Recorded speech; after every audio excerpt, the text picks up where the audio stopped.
Without further ado, allow me to welcome Assistant Secretary General David Van Weel, who will be moderated by Mr. Roger Hilton, Research Fellow at GlobeSec and host of the GlobeSec Wire.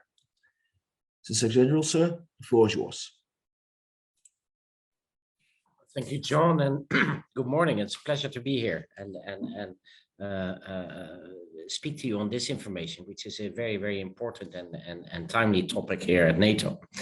So congratulations first to you, John, on the Atlantic Forum and the other co-organizers for providing us with a platform to discuss one of the greatest security challenges of our time, which is disinformation.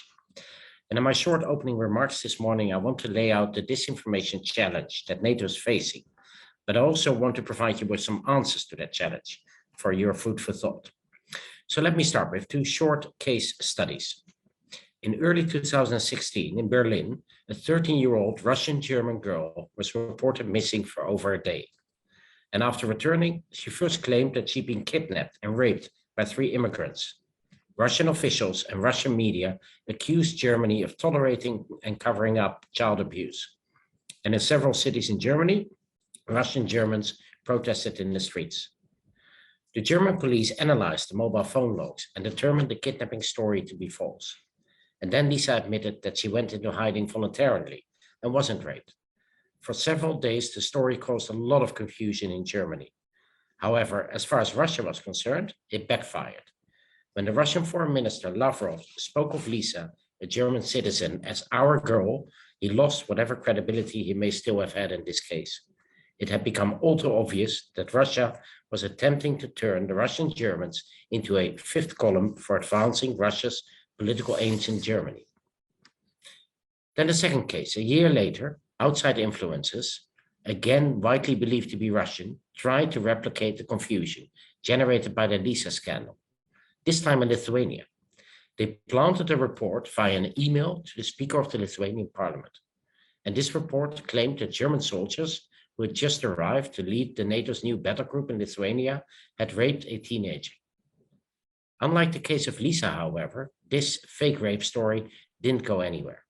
Lithuanian authorities and the Lithuanian media quickly came forward with the verdict that this story lacked any basis.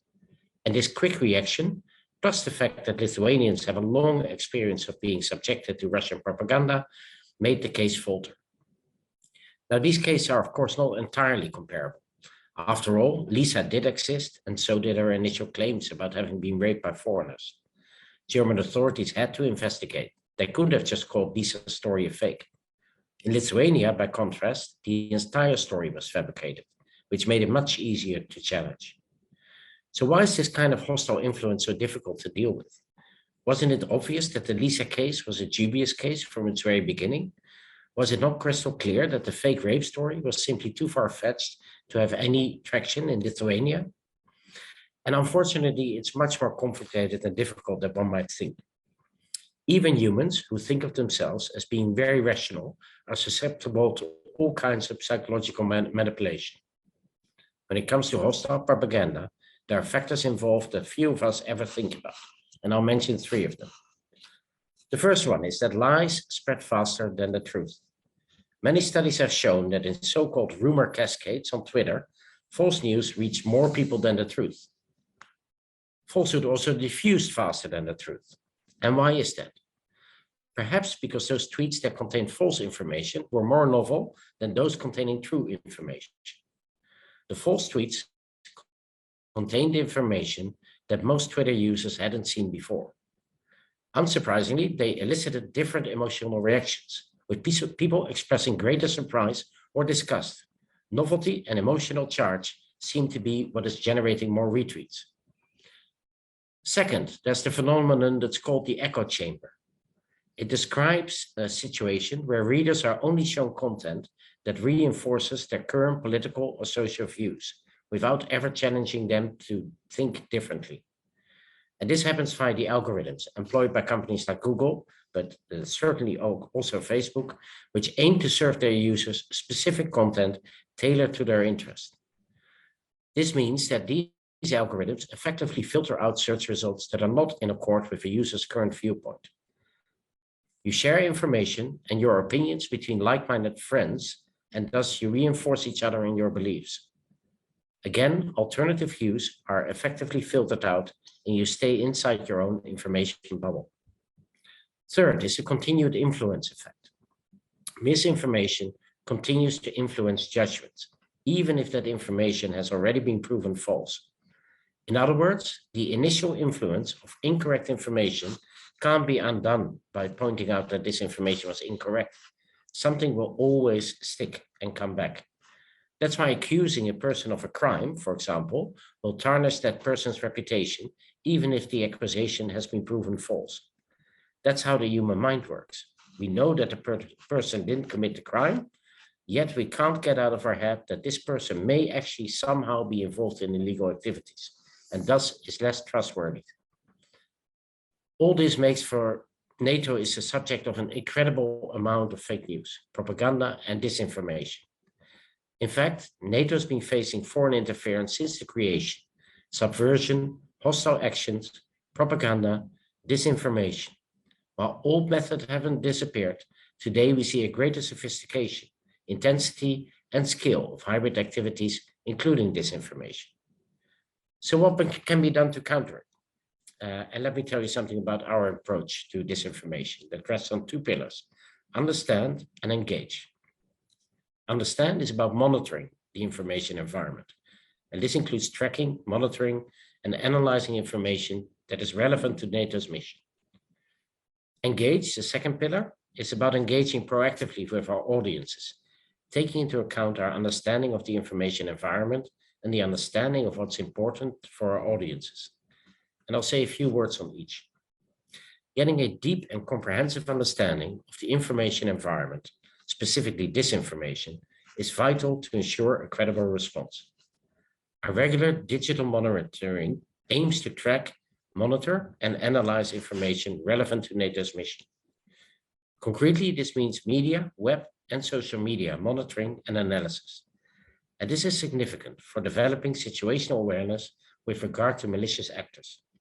It's key to learning more about their influence networks, their desired intentions, and, where possible, their impact.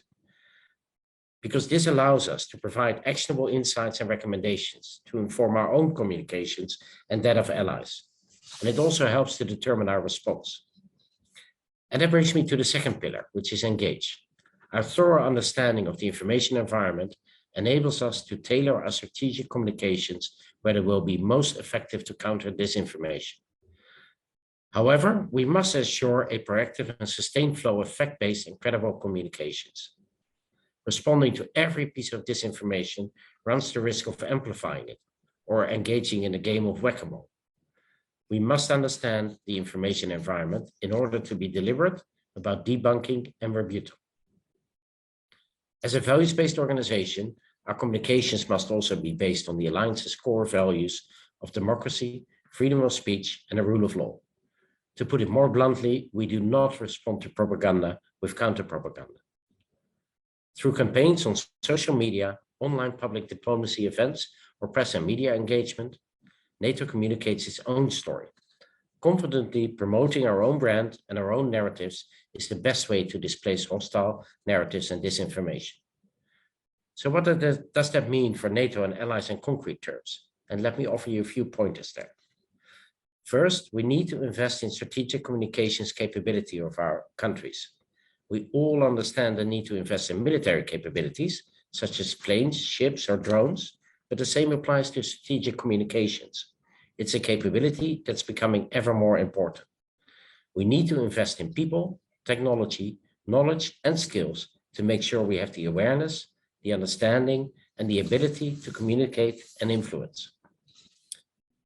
Second, we need to conduct proactive communications. As a values-based organization, we use fact-based, credible communications to tell our story. We use the full spectrum of media engagements, digital communications, face-to-face engagements, social media, and other tools to make sure that our publics and our adversaries hear NATO's story first. For example, throughout the pandemic, we tell the story of how our national militaries support medics and how allies help other allies to tackle the pandemic. In cases of disinformation, we carefully evaluate whether we need to respond, debunk, or rebuke. And we also expose the top myth and bigger disinformation narratives. Third, we need to raise the resilience of our societies. NATO understands resilience as the ability to absorb and recover from a shock or a crisis. And allies have agreed minimum resilience standards for critical infrastructure, including ports and airports, supplies of fuel, food and medical equipment, telecommunications, including 5G, etc. In short, everyone has a role to play. The media, the private sector, academia, civil society, and all relevant groups to ensure that our societies are equipped to resist foreign interference, be it in cyber, information, economy, or other fields. The fourth point, we need to cooperate and coordinate with our partner countries and other institutions, such as the EU. When it comes down to countering disinformation, the EU plays a special role. Our institutions may be different in terms of their functions and their member states, but we face similar disinformation challenges. And that's why the exchange of information, lessons learned, and the ability to rely on each other during a crisis are indispensable if we want to prevail in today's complex information environment. That's why a trustful relationship with the Commission, the Council, the European External Action Service, and now the European Parliament are true strategic assets. And we also have established links with the G7, Rapid Response Mechanism, and the United Nations, because working in concert with our partners strengthens our collective ability to address the challenge of foreign interference. Let me conclude with one personal thought. All our efforts in countering disinformation will be in vain if we ourselves do not care too much about the truth.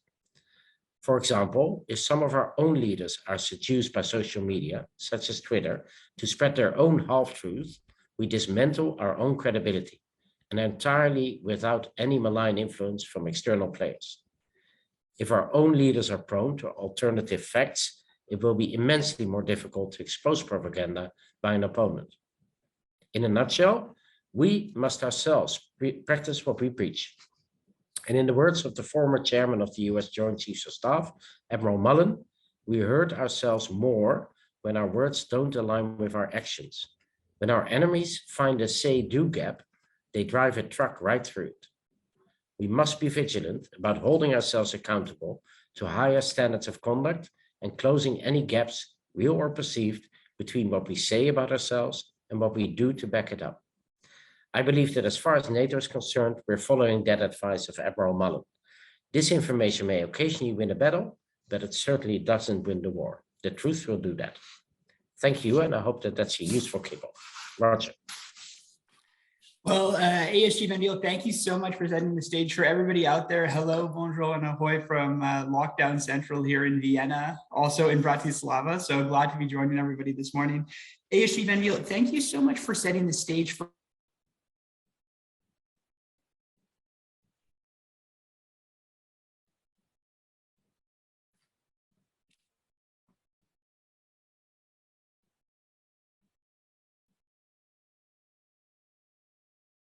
the problem is part human nature and part technology. Roger, I'm sorry, but you lost your connection just after your first sentence. So could I ask you to...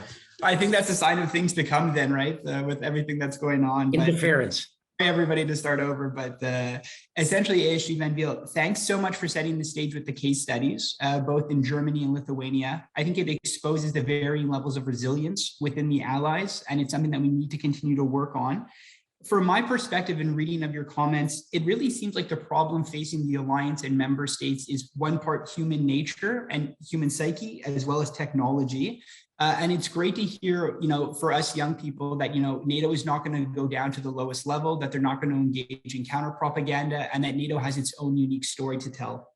You said a lot of things, but going back to both it being part human nature and technology, ASG Van Weel, the first question I wanted to ask you before opening it up to everybody is, as you mentioned Twitter and Facebook, in your perspective, how will NATO's approaches to countering disinformation need to adapt as technological possibilities evolve? Yeah, it's a very good question. I mean, you're mentioning Twitter and Facebook. There, we're talking about today's technology, where we weren't alert yesterday enough in order to prevent what has now happened in the social media realm.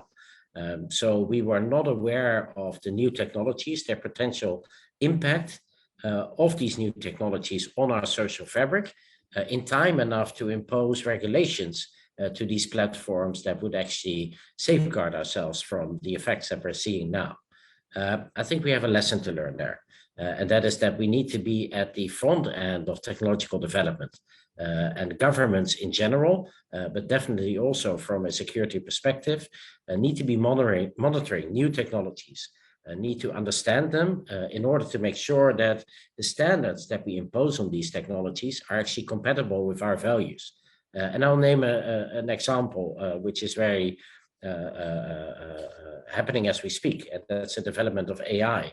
And what do we find acceptable with the use of AI in our modern societies, in the information environment, when it comes down to monitoring what people say, what people do? What do we think about the social credit system in China, where facial recognition combined with AI are widely intruding into the privacy of citizens? Where your phone, your Huawei phone, is actually filtering out anything that you want to type in with regards to Xinjiang or the Uyghur community. These are all developments that are, I would say, not compatible with our way of living and the way we see the flow of information. So we need to step up our game and be at the forefront of these technological developments in order to impose our own principles of responsible use to all the international standards that are being set. And then I'm pretty confident, because most technology is still being developed in allied territory, then I'm pretty confident that if we link up governments to technology development, that we are able to create a safe atmosphere for our citizens to operate in. But the recent whistleblowing of Frances Haugen, and I'm sure that you will have followed that, give a shocking insight into the drivers for a company like Facebook, which is a commercial company. So partly you can't blame them, but you can blame them for the unethical outcomes. And what I mentioned, the echo chamber effect, the fact that we are locked in our bubble and being stimulated to read more and thereby going down the same rabbit hole, I would say is part of the reason why we have these large demonstrations against the COVID policies in a lot of our countries. Coming from the Netherlands, I mean, we've seen riots this weekend and on Monday, for a large part fueled by what happens in these social media networks. We started off with a lot of fire here, ASU Van Weel. So I'm totally in agreement with you that, as you've acknowledged, that NATO and allies, they need to be at the front end of technological development, resource and development. Obviously, when legislation is being made, sometimes policymakers don't fully understand it. And I'm glad you brought up the example of the Facebook whistleblower. If I can be a bit provocative for 1 second, it's acknowledged in everybody in the Zoom call and everybody watching on Facebook that, you know, there's dividends and that there's profits to be made by Facebook. And obviously the allegations made is it's in their financial interest, you know, to promote controversial news, to promote clickbait. And also, as we've learned, hate sells and hate is very popular. My question to you before I open up the floor is, where do you think is the value added, either financially or on another level, to these companies to contribute to transatlantic security within the larger disinformation realm, to make it worth their while, whether it's on an ESG level, about, you know, why would Facebook want to partner so intimately with NATO or other companies? Yeah, well, interesting question. Why not, I would say. For one, I think we've expected these companies to take actions that we can't expect from a commercial company, and actually wouldn't want a commercial company to take. So I don't want Facebook to be the censor of the information on my free web. I actually don't want them to freely design what I will see or not see when I'm roaming their services. The issue is that as governments, we haven't put any regulation in place. So you can't blame the companies for not following regulation that wasn't there. So we need to catch up. That's what I meant with this is today's technology, where we've completely lost the grip. Then we need to engage more with these companies. And if they are willing to censor their complete services to be able to operate in China, then I think that we are not a scary partner as NATO to discuss on disinformation. Apparently, they're willing to do business with much scarier partners and totalitarian regimes in order to keep their service up and running. So why not use that influence for the better by engaging with your own institutions like NATO or the EU in order to provide a service that is tenable and that doesn't undermine our democracy. And this might sound a bit Cassandra-like, but in the end, what we see slowly happening in our open societies now, where normally you would have 2 conspiracy thinkers in every village, and that's manageable because you would see them in church and in the cafe, and as a village you will be able to contain those 2. And now those 2 of every village are joining up worldwide in their echo chambers and spiraling up, leading to violence, leading to fringe parties, both on the far left and the far right in our democracies. And our adversaries are having a free play in our information domain in stimulating this environment. We all know the Charlottetown instance where the Russians basically organized a riot in the US by enticing both sides to come to a certain location and fight. Those are really scary trends, and I haven't seen us countering the trend to something that will have a more positive outlook. These companies have a key role to play there, but we can't leave it up to them on their own. They need to be guided by governance and regulations. ASG, then I think you bring up a great sort of analogy and visual image when you're talking about a couple of crazy people in a small town is manageable. But what we're seeing here is the ability for them to self-organize, to strengthen themselves and to reiterate their positions. If you look at it again without the social media, you're essentially having a guidebook of where to meet at the bar to sort of plan out strategy. For everybody, I'm coming to you live from Vienna, where there was massive protests on Saturday, where it was just unbelievable conspiracy theories about the government vaccinating people through the sewer systems. So as ASG Van Weel said, I mean, this idea that they can self-organize and amplify their message really should, not be taken for granted. Segueing now, we know what the problem is. Looking at solutions, ASG Van Weel, we had these 2 examples earlier today about Germany and Lithuania, and you made a good point about how the Lithuanians have a long track record of being indoctrinated and can spot Russian propaganda from a distance.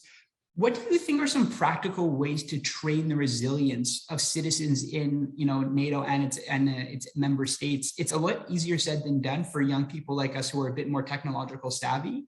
But is this a nation state issue, or do you think it's a role that NATO should play more actively in? And by the way, everybody, the questions are open in case you have anything you'd like to say.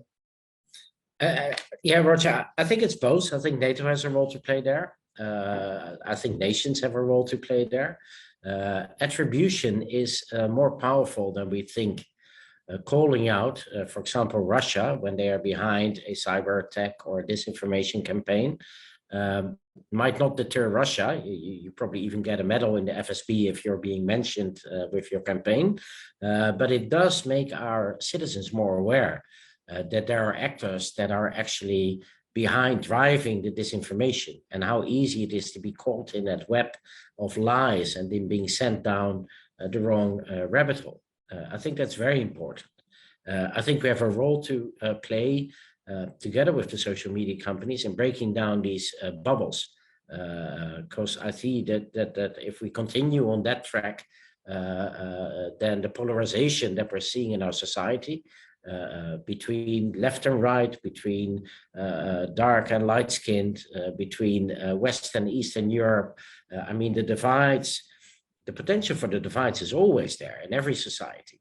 And once in a while, you get a totalitarian leader that thrives on that wave to get to power. Now, if we've institutionalized that into our social technical networks, then we have a huge problem. So somehow we need to tackle that urge or the potential for polarization through these networks. And then last, we have to be very careful because your trustworthiness takes a long time to build. And I would say that NATO has a trustworthy brand at the moment. but it can be gone in a second. The moment that we amplify a false fact or we are inaccurate in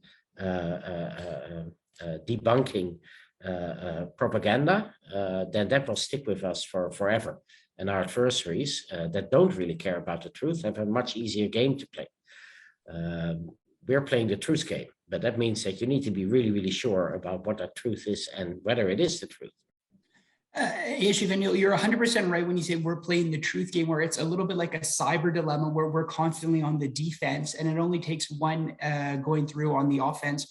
We have a question coming in, but one, since I've had the privilege of being able to talk to you, obviously a model well known in Lithuania is the ELVS model, where you have these training sessions of citizens going out and debunking rumors.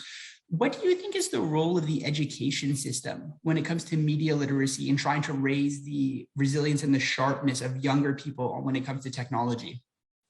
Yeah, well, it comes back to what I said earlier, the thinking in bubbles and thereby stimulating polarization is, I think, the biggest risk. And we have sometimes come to a society where debate is considered as something that let's put it differently.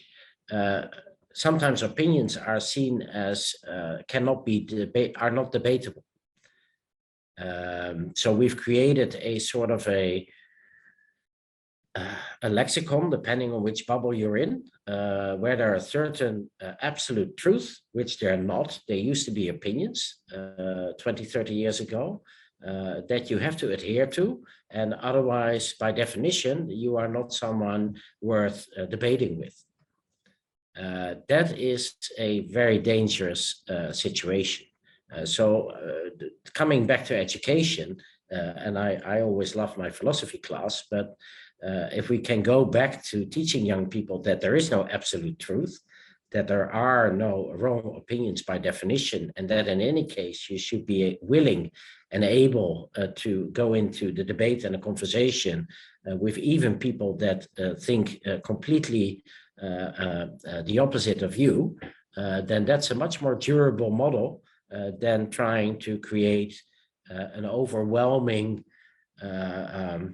religion with which you're trying to push the rest of the population into obedience. Because if both sides are doing that, and the silent majority in every society will just undergo this, they will not believe it, but they will not fight it, then you get a massive clash between two fringes that believe religiously in their own opinions. It's so great, Ayeshev and Weel, that you mentioned the comment that opinions are not debatable. I mean, you just think about all of the awkward Thanksgiving conversations that are happening today in the United States about, well, it's my tribe against your tribe and there's no middle ground. And I'm a bit younger than you, but you go back to those old days of, Barry Goldwater and John F. Kennedy, who would stump together. And while they didn't agree on policies related to the Cold War or other big topics of the day, they were still civil and they were still tolerant, where the goal was sort of not to impose your will, but convince or persuade the other person the merits of your argument. And unfortunately, the world we're living in right now, that doesn't seem to the landscape. Ayeshev and Weel, I'm so happy that we have a question coming in from our friend Anastasia Stupa from Croatia. Ayeshev and Weel, building on Roger's question, what do you think are the areas in which the outcomes of trying to build resilience in young people can be improved? Part one. Despite the increase in funding for media literacy themed projects and changes in formal education, the effects still seem modest. Thanks a lot, Anastasia. Yeah, thank you for that question. That's very interesting. And I think it goes into what I just said. Resilience comes with an openness to a diversion of opinion. It comes with stimulating critical thinking. By making up your own mind, by not from an educational point of view, imposing opinions as truth. From that perspective, I've always had a problem with politically engaged teachers because what you're doing there is imposing willingly or unwillingly your own set of opinions as a truth into very fragile young minds. So I much rather have critical thinking as the basis of our education system, because that makes for the most resilient citizens. That even if you have trusted partners that are going down the wrong path, that you will be able to then switch and pose critical questions. The human mind is a great thing, but the best thing you can do is be your own guardian of your own thinking, and make sure that you have a critical observer that is actually watching how your opinions are being formed in your own mind, head, community, etc. I couldn't agree with you more, ASG Benio. I think the one issue that I'm asking myself is stimulating thinking enough these days, given the technology that's out there. You know, I grew up thinking that if there was a blatantly false idea, it would extinguish itself because it was so preposterous or it was so farcical. But as we said earlier in the conversation, that lie or that blatantly false comment now has the bandwidth to continue and to take on its own life. So I'm in complete agreement with you about the need for the younger generation to be critical thinking and also to sort of be open to new ideas. But again, it's a little bit difficult given the defense that we have to play with the technology. We have a fellow Canadian getting a question in. Madison Hawken, good morning. I hope you have your coat on. It's probably pretty cold there. Madison's asking you, ASG Van Weel, I think sometimes it can be challenging to decipher what information is fact or whether it's disinformation or misinformation when it comes to social media platforms. What are some things that we as the user can do to identify this type of information? Thanks a lot, Madison. Yeah, it's a very good question. And there's some pictures that I even see in my timeline coming back once every year. So it's like the COVID pandemic. It goes in waves and somehow, and that alludes to the first point of the human mind. I said, sometimes we're looking for a truth that is more extreme or beautiful or horrible, but at least more exciting than the actual truth is.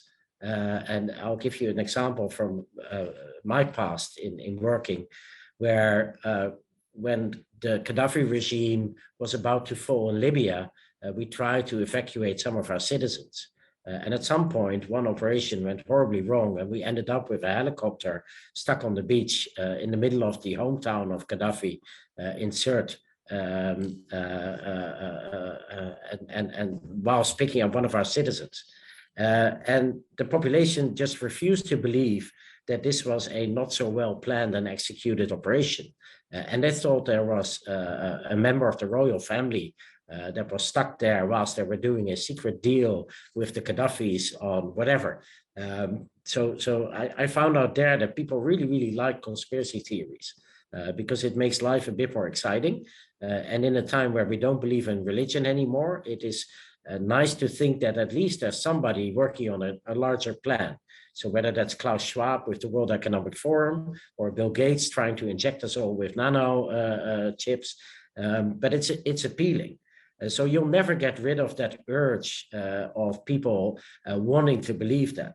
But having the conversation, both online and in real life, with people that come from a different perspective, can often help in alleviating that extremeness in believing conspiracies. Being a government official and having been one for a long, long time, I know that humans are very incapable of organizing and keeping secret conspiracies. That will never, ever work longer than a day. So I'm not so skeptical to conspiracy theories anymore. But you need to find in your surroundings, online and in real life, people that have a difference of opinion on multiple matters. That helps. And humans have always needed that. That's why we sit around campfires. That's why we have social gatherings. That's why we have bars. It's because we need to interact in order to train our mind. And that's where social media companies have gone off the rails, because they only stimulate a certain way of thinking, because it leads to more profit. That's something we need to regulate and we need to get in touch with. So for some reason, the last 2 weeks, apparently I liked something that had to do with UFOs, and all of a sudden I'm getting the most crazy stories with fake pictures and everything in my timeline, trying to convince me that aliens have really landed here in Area 51 and you name wherever. Even for me, you can't get out of that circle anymore. It just won't allow you. Well, don't worry. As they say on the X-Files, ASG Van Weel, the truth is out there. And for everybody out there watching, I mean, the Pentagon is looking up to it if you check out the 60 Minutes interview. ASG Van Weel, I like, again, this visualization about we're all around a campfire telling conspiracy stories. And it seems from what you're saying is that the default position for some people is to be engaged or attracted to the unusual or to the dark side. As you said, and it's a very difficult angle to compete with, right, in the social media sphere. During the NATO GlobeSec private sector dialogues, one of the sort of breakout rooms we talked about was storytelling and how we can compete with it. ASG Van Weel, what do you think to compete with this sort of attraction of conspiracy theories and things that are a little bit outlandish? Do you think NATO should take on more of a fictional role in media, whether it's in movies or comic books, to sort of have an alternative universe to it, where there's the serious business as usual defense and deterrence that NATO does that, is not necessarily so easy for everybody to do. And then there's the other side of it where, there's, security people protecting communities and families in much more of an accessible, digestible way. Do you think that's something that might be effective in discountering the conspiracy theory attraction? I don't know if it discounters, and it will never be as attractive as aliens actually controlling our minds. But at least it's an opportunity to show what you do. And if I look at a lot of the dossiers within my realm of responsibility, which is not only hybrid, of which disinformation, but it's also innovation, it's the use of big data, it's climate change and security, it's counterterrorism, then I see that a lot of these issues are on the minds of people on a daily basis. Our populations at large, much more maybe than the Article 5 collective defense, the hardcore defense stuff. So what I'm seeing is that I'm tapping into new populations in order to be able to spread the message that NATO is here to defend you, not only against Russians coming across the border, but also against climate change and the effects of climate change, also in cyberspace, also against disinformation, also to make sure that our technology doesn't end up in Chinese social credit systems, but in systems that adhere to our values. That we have AI that is actually trustworthy, that's in line with our values. So that's one of the good stories to tell. But in general, I think our postmodern society, to name a popular term, where religion is no longer at the core of our beliefs, is looking for something bigger. And that for me, that's an explanation why we see fringe movements having such a large influence, and why we see, for example, in the United States, the big divide between the two parties, where the middle ground is no longer sexy. You need to be somewhere on the fringes in order to appeal to a large portion of the electorate. It's hard to tackle with the truth, because the truth is never as exciting and sexy. No, I mean, I couldn't agree with you. I don't think it's just in the United States, whether it's in Canada or parts of Europe. I mean, this tribalization of politics and parties and positions, I mean, it was a long time coming, but unfortunately, this is where we are now, and we need to do it. We're in extra time here, and we have a couple of last questions coming in. Dobry den, Maria Zemnikova from the Czech Republic. Sorry for my terrible Slovak. ASG Van Weel, according to Maria, what is the one biggest challenge that NATO is facing to tackle disinformation? When we take into account the fast developments of new technologies, can we distinguish what is real and what is fake? Thanks, Maria. That is one of the biggest challenges, I would say, as AI is starting to find its way into social media, and at small scale, it is already doing so. But when that becomes at a larger scale, then we will see disinformation campaigns of a magnitude that are unbelievable. That means that the reach of disinformation campaigns can be expanded, adjusted to the human mind very quickly in order to have a massive effect. And how do you counter that? Because if you're not quick enough, to one, signal that and then to counter it, then, as I said, the news will stick in some form. And so from a technological perspective, I think we have some catching up to do. We have to get to grips with the use of AI by our adversaries and then also by ourselves in order to be able to counter and defend against that.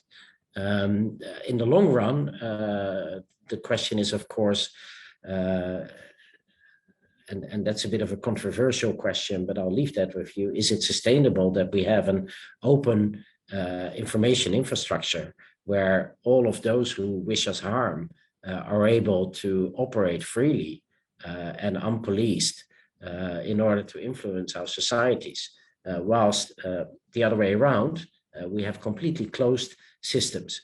There is no access to Western society or information if you live in downtown Beijing. Is that sustainable? And I don't have the answer to that. I hope it is. But then we need to find a way in how to make sure that we don't have this detrimental polarizing effect or the spread of false truths. And to end on that one, we can already see that Russian narratives with regards to the buildup of troops in Ukraine is making its way into Western media. So the idea that NATO will be crossing red lines of Putin, I mean, these are all narratives coming straight from the Kremlin. I mean, again, Stephen, we've covered so much ground on all of our visualizations, but for me, as we wrap up here and I see the floor over, the idea sort of about how we've moved from radio to television, to newspapers to television, and you think of the role of the FCC in Washington in regulating what is said. And if we're ever going to get to this point when it comes to social media, and you make a very good, philosophical question that requires much more than this conversation and much more than this general pre-bunking conference is, the merit of opened up media infrastructure as it is. So Stephen Weel, thank you so much for the morning coffee. There's a lot of food for thought there. And I'm getting the news here from the big boss over here that I'm going to yield now to Lisa Prebunking.